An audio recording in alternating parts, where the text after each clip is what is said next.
Let us begin with the next topic, that is your covalent and molecular bond. But in the ionic bond, what we have studied was there used to be a bond between a metal and a non-metal. In the case of a covalent bond, it is different. It is a bond between the two non-metals.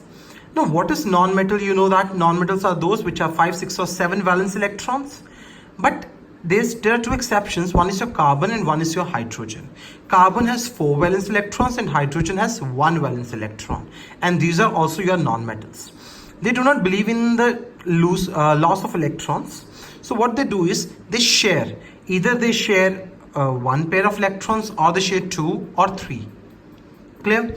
And remember, both the atoms, contributing atoms, that is both the non-metals which are going to form this covalent bond, both will contribute equal number of electrons. Okay, so according to the basis of the sharing of the bonds, like if they're sharing one pair, it is called the single covalent bond. If they're sharing 2 pairs, it is known as double covalent bond. And if they're sharing 3 pairs, it is known as triple covalent bond. In between chlorine atoms, ClCl, there's sharing of 1 pair of electrons.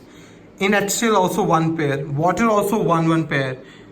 Carbon tetrachloride, CCl4 also 1 pair. So all these are your examples of single covalent bonds. In double covalent bond, there are sharing of 2 pair of electrons. For example, oxygen, CO2. Oxygen, double bond. In CO2, there are double bonds.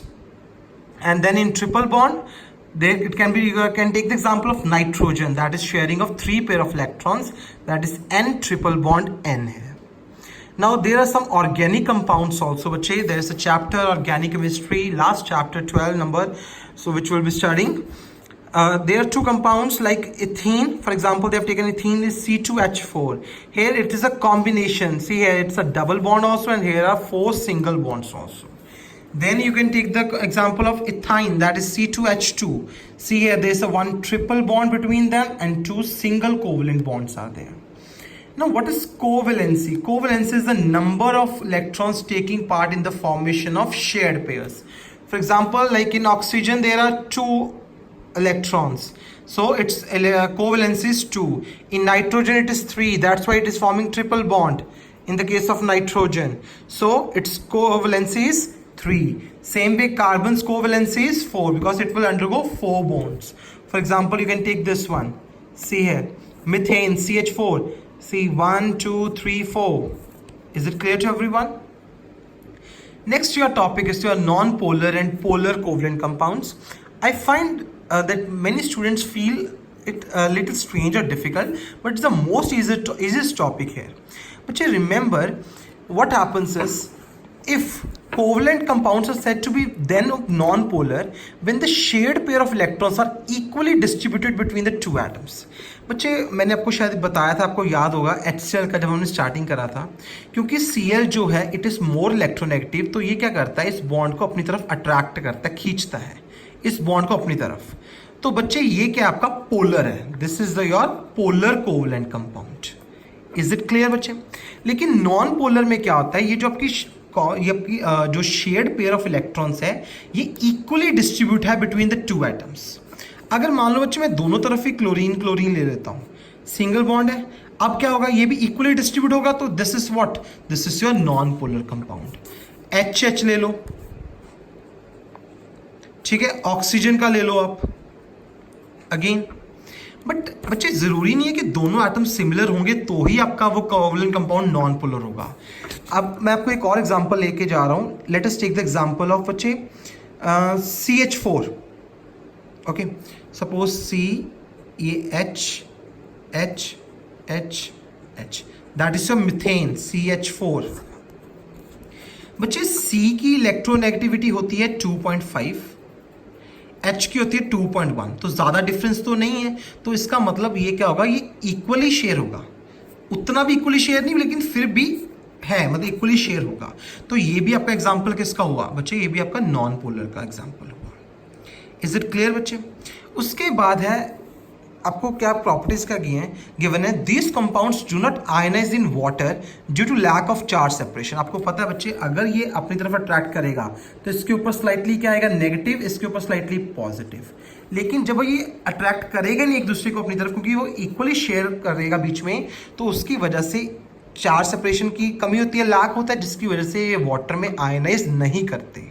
Remember this thing बच्चे, what is ionisation, what is dissociation, इनमें difference क्या है, ये हम लोग study करेंगे इस chapter में भी, and in your electrolysis also I will be discussing later, don't worry. Then बच्चे, covalent compounds are said to be polar now when the shared pair of electrons are not at equal distance between the two atoms. जब वो equal distance between the two atoms पे नहीं होगा, ये थोड़ा सा इस तरफ को होगा क्योंकि ये ज्यादा इलेक्ट्रोनेगेटिव है। Is it clear? अब इसकी वजह से इसके ऊपर स्लाइटली नेगेटिव आ जाएगा क्योंकि ये ज्यादा इलेक्ट्रोनेगेटिव है, इसके ऊपर स्लाइटली पॉजिटिव आ जाएगा। सी यही लिखा है, this results in the development of fractional positive and negative charges on them, और ये वाटर में आयनाइज हो जाते हैं बच्चे। For example your hydrogen chloride. Is it clear बच्चे to everyone? I have explained you. ये क्लोरीन इस तरफ को देखो, बॉन्ड थोड़ी सी क्लोरीन की तरफ है, इसलिए स्लाइटली नेगेटिव आया, इसके ऊपर स्लाइटली पॉजिटिव आया। और भी एग्जांपल्स है पोलर कोवलेंट कंपाउंड्स के, water, ammonia, hydrogen fluoride. Remember बच्चे दीस एग्जांपल्स। अब बच्चे क्या होते हैं, अब आपको आया व्हाट इज आयनाइजेशन। बच्चे एक होता है आपका डिसोसिएशन, एक होता है आयनाइजेशन। बच्चे अगर किसी चीज में पहले से ही आयंस प्रेजेंट हो और अगर हम उन आयंस को अलग अलग कर रहे हैं, that is called your dissociation, remember that. लेकिन अगर किसी चीज में पहले से आयंस प्रेजेंट नहीं थे और हम उनको आयंस को प्रोड्यूस कर रहे हैं या आयंस को अलग अलग कर रहे हैं, that is called your ionization.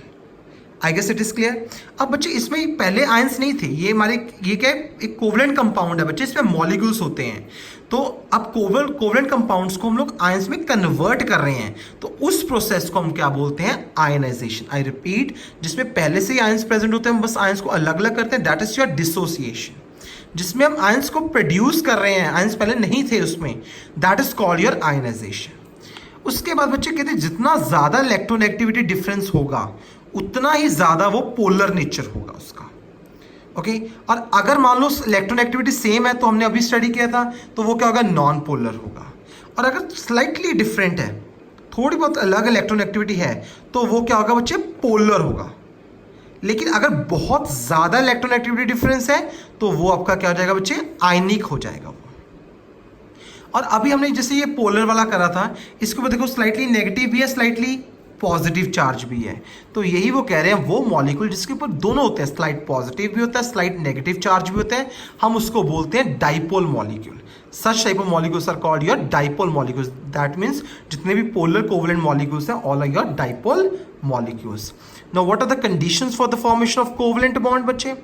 First condition is both atoms should have 4 या 4 से ज्यादा इलेक्ट्रॉन्स।